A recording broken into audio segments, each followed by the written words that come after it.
والآن لا أحول بينكم وبين كلمة الترحيب من رئيس جامعة الإمام الشافعي بروفيسور محمد كمال تلمو، فليتفضل إلى المنصة بإلقاء كلمة والترحيب وذكر الإنجازات التي قامت بها جامعة الإمام الشافعي قبل أن تكون جامعة. ماذا قدمت وماذا فعلت وأين وصل مشروعها وعلى ماذا كان مشروعها؟ ولا أهون بينكم، فليتفضل البروفيسور مشكورا ومعجولا.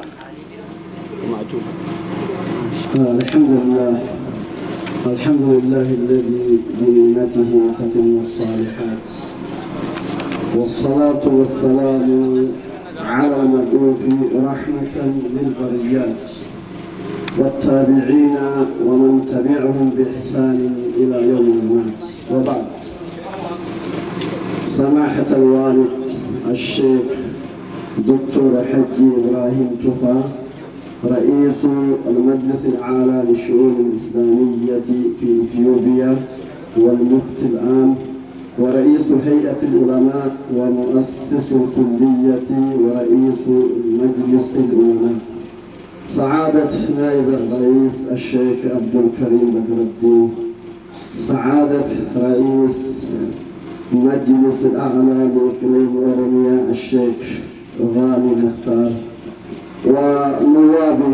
ونوابه، وكذلك أرحب بمدير مكتب الرئيس أستاذ أبو بكر أحمد، وكما أرحب ملحق السفارة التركية، ممثل ملحق السفارة التركية، وأرحب مجددا برئيس مجلس أدامة، وأرحب بضيوفنا الكرام من المشايخ والدعاة والأئمة والخطباء الذين وفدوا في هذا اليوم المبارك. كما لا أنسى أن أشكر قنصل السفارة السودانية أستاذ عوض مرجاني وله جهود جبارة، وهذه الجامعة تعتبر جزء لا يتجزأ من السودان، ونشكر كل السودان. نسأل الله أن يريد الأمن والاستقرار للسودان. وأرحب نائب الرئيس للشؤون العلمية بجامعة الإمام الشافعي بروفيسور إدريس الطيب علي، وأرحب سعادة الدكتور سعيد بنيد نائب الرئيس للشؤون المالية والإدارية، وأمناء الكلية فضيلة الدكتور جبير عميد كلية أصول الدين، فضيلة الدكتور عبد الجليل ربيع عميد كلية الشريعة، فضيلة الدكتور عبد العزيز محمد عميد كلية اللغة العربية. أرحب جميع هيئة التدريس وجميع الإداريين، كما أرحب مدير الإدارة بالجامعة الدكتور كيار شيخ حجي إبراهيم، وأرحب جميع الأخوة الموظفين الأعزاء، كما أرحب أبنائي وبناتي طلاب وطالبة جامعة الإمام الشافعي. أقول لكم السلام عليكم ورحمة الله وبركاته.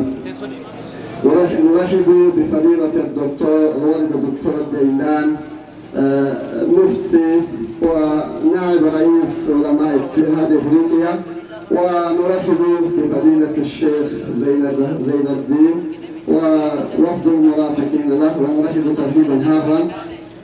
وأيها الحفل الكريم، نفتتح هذا اللقاء بالترحيب الأعظم بضيوفنا الأفاضل. أهلا وسهلا بضيوفنا الأعزاء أصحاب الفضل الأكبر في هذا الاحتفال الكريم. يسعدنا تواجدكم دوما معنا، وأوقاتنا ممتعة بجواركم. حضوركم فخر لنا، فأنتم رمز التقدم والازدهار. ونرحب بجميع الضيوف، أهلا وسهلا ومرحبا بكم. أيها الحفل الكريم، دعوني مرة أخرى أجدد شكري وامتناني وتهنئتي بمنتهى الفخر وعظيم الاعتزاز باسمي وباسم أسرة الجامعة بأسمى آيات التهاني والتبريكات بالقائد العظيم والمفكر الكبير فخر البلاد والعباد وعجوبة الأصل وتاج الزمان فارس التوحيد وصاحب المؤسسات التعليمية والمشاريع الخيرية وصاحب الحكمة والصبر والعلم والمهابة والدعم والعطاء سماحة الوالد الشيخ دكتور حجي إبراهيم توفى، وللشيخ جهود جبارة مباركة في تأسيس المشاريع الإسلامية والمؤسسات الإسلامية، وبالأخص في تأسيس هذه الجامعة المباركة في إيجاد هذه البقعة من الحكومة بعد طول عناء ومشقة لا تطاق إلا لأمثالهم،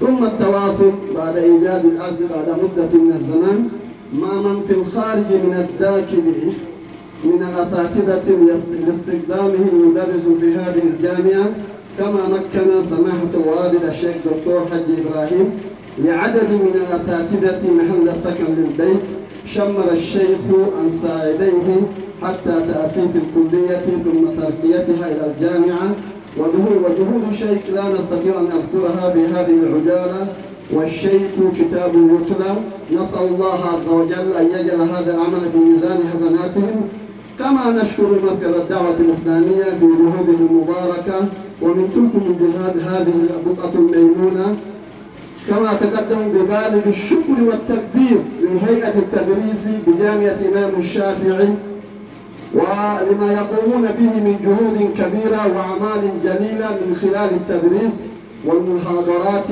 بأفضل الطرق والمتاحة وأكثرها كفاءة وتربية للطلاب والطالبات. أقول لهم زادكم الله من فضله وكتب لكم القبول في الأرض والسماء وجعلكم كالغيث أينما حل نفر.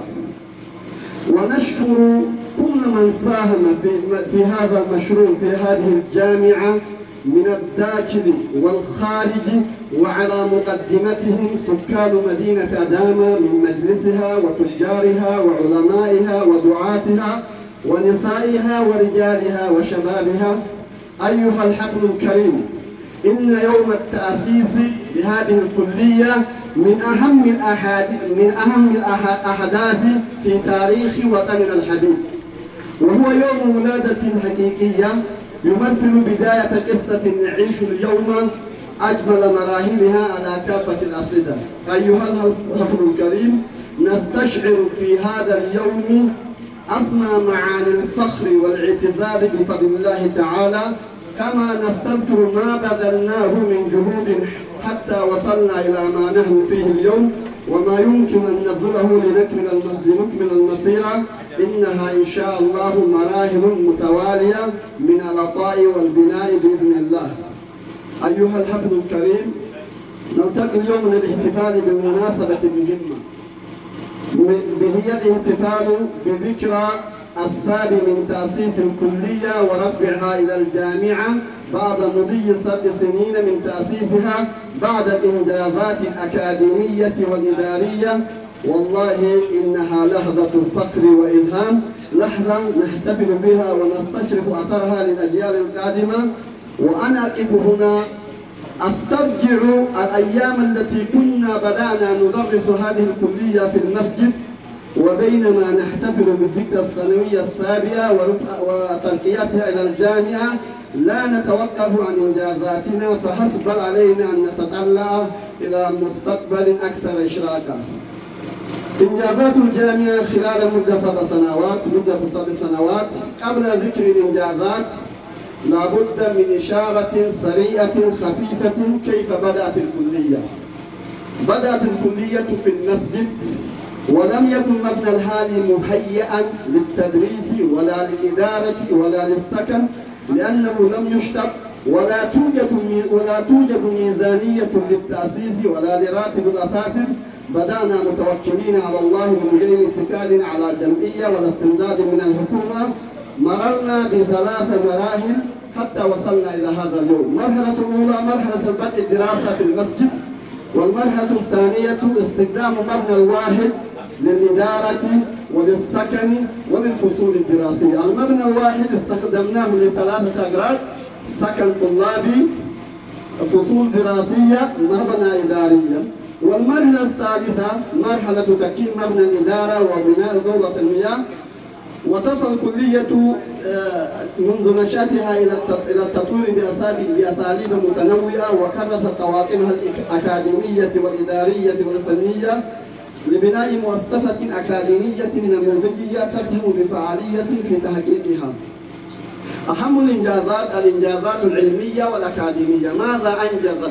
حققت بفضل الله تعالى الجامعة منذ تأسيسها حققت إنجازات كثيرة، منها أول يوم من إنجازاتها فتحت باب القبول والتسجيل للدفعة الأولى لأول مرة في التاريخ، وسجلت أكثر من 150 طالبا وطالبة. ثم بعد ذلك لما رأت الكلية لابد من شهادة ثانوية فتحت مركز الشهادة الثانوية، واستفاد من هذا المركز 130 طالبا وطالبة.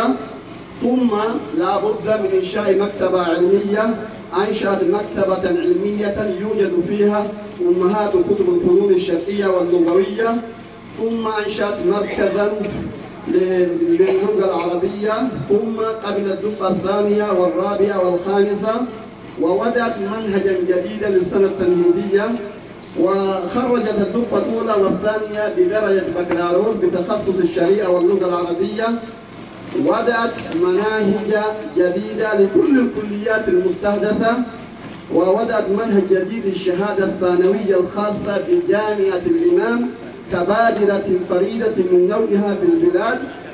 وفي البداية يوجد هناك 3 أساتذة في البدء، لكن الآن الحمد لله تم توظيف عدد من أعضاء هيئة التدريس المميزين مواكبة لهذا التطوير. عددهم يبلغ عدد الأساتذة في الجامعة الآن يبلغ 18 أستاذا، 5 بدرجة دكتوراه، 10 بدرجة دكتوراه، و5 بدرجة ماجستير، و3 بدرجة بكالوريوس. العدد الكلي لهيئة التدريس بالجامعة وصل الآن 18 أستاذا. تم فتح مركز امتحانات إلكترونية، تم تنشير مجلة علمية للجامعة، تم عمل دليل شامل للتعريف بالجامعة، تم توقيع اتفاقية تعاون مع جامعات عالمية مثل جامعة أفريقيا العالمية وجامعة المعرفة وجامعة الملك فيصل وجامعة حكتار وجامعة طرابلس وغيرها من الجامعات. والجامعة حرصا منها والأهمية وفرت منح دراسية لأساتذتها بدرجة دكتوراه لأستاذين وبدرجة ماجستير لأستاذين، ما زالت تواصل في دربها. نعم. جامعة إمام الشافعي أقامت الملتقى السادس والسابع لأقسام اللغة العربية بالجامعات الإثيوبية، وفتحت 4 كليات جديدة: كلية الشريعة، كلية اللغة العربية، كلية أصول الدين، وكلية القرآن الكريم. فتحت 4 كليات بإذن الله. وكذلك الإنجازات في محل التحول الرقمي. التحول الرقمي ما يسمى التحول الرقمي، الامتحانات والنتائج والإدارة كلها بطريق إلكتروني، الامتحان إلكتروني والنتيجة إلكترونية، كل شيء إلكتروني، وتم التدريب وتم كل شيء بفضل الله وتوفيقه.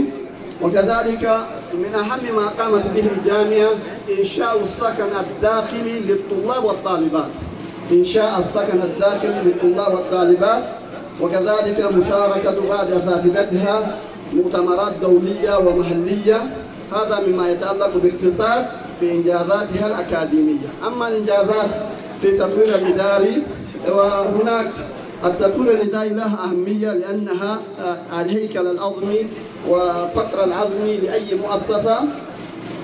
تم تكوين مجلس الأمناء وإن لم يفعل كما هو ينبغي، وتم تكوين مجلس العلمي، وتم تكوين المجلس الاستشاري، تم تكوين مجلس الجامعة، وتم تكوين الوظائف الإدارية الجديدة. وجامعة كمان ساهمت في خدمة المجتمع ولها تدريس عام، إعطاء دروس أسبوعية بمختلف مسجد أدامة، إعطاء دورات تدريبية مكثفة للأئمة والدعاة، المشاركة في فتح حلقات علمية وخلاوي قرآنية الكثيرة، الخطب وغير ذلك. الأمل كثير. إنجازات المنشية البنائية. وتلبية لتلك المتطلبات تم شروع في بناء 6 مباني جديدة في الجامعة الذي لم يكن كان هناك مبنين، وتم منها بحمد الله إكمال مبنى إدارة الجامعة ومبنى دورة المياه، مشروع تحت الإنشاء. وما زالت الجامعة تواصل لتكمل مسيرتها التعليمية. مبنى لسكن الطلاب من 3 طوابق، مبنى لسكن الطالبات من 3 طوابق، مبنى للفصول الدراسية للبنات من 3 طوابق، مبنى للمكتبة العلمية. الخطة المستقبلية للجامعة بإذن الله تتمثل فتح مجالات في الدراسات العليا في مرحلتي الماجستير والدكتوراه، إنشاء مكتبة إلكترونية، إنشاء قناة الجامعة الفضائية، إيجاد وقف سكني للطلاب داخل الجامعة، بناء مستشفى الجامعي، إيجاد مصدر دائم للجامعة، إكمال المشاريع الإنشائية، الوصول بعدد الطلاب والطالبات في المستقبل إلى 3000 طالبا وطالبة، إنشاء معهد لتدريب الأئمة والدعاة، إنشاء مدينة سكنية لإسكان هيئة التدريس، إضافة كليات جديدة ككلية التربية والاقتصاد والزراعة والطب والصيدلة. وبهذا الاحتفال تكون الجامعة الإمام الشافعي قد خطت خطوة ثابتة نحو مستقبل زاهر مؤكدة ريادتها في مجال التعليم العالي في المنطقة، وتتطلع الجامعة إلى تحقيق من المزيد من الإنجازات في السنوات القادمة، وتؤكد التزامها بتقديم تعليم عالي الجودة يواكب متطلبات العصر. وإني أعد باسمي وباسم أسرة الجامعة أن نبذل قصارى جهدنا للعمل من أجل تحقيق غاياتنا وأهدافنا ورؤية الجامعة، وذلك لمواكبة كل مفاهيم الحداثة. وفي الختام أتمنى لجميع طلابنا دوام التوفيق والنجاح في دراستهم، وأن يكونوا سفراء مخلصين لجامعتهم بعد تخرجهم، وأن يسهموا في إعادة بناء هذا الوطن جنبا إلى جنب.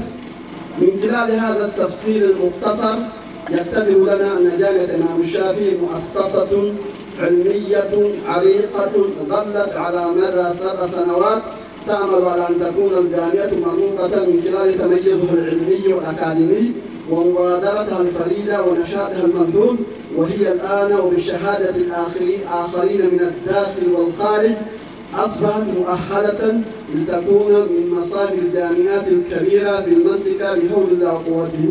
أجدد الشكر وترحيب لضيوف الكرام وكل من لم أسمي اسمه، بكلكم بمقاماتكم السامية ودرجاتكم العالية. أستسمعكم. بارك الله فيكم ودمتم في حفظ الله ورعايته، والله ولي التوفيق.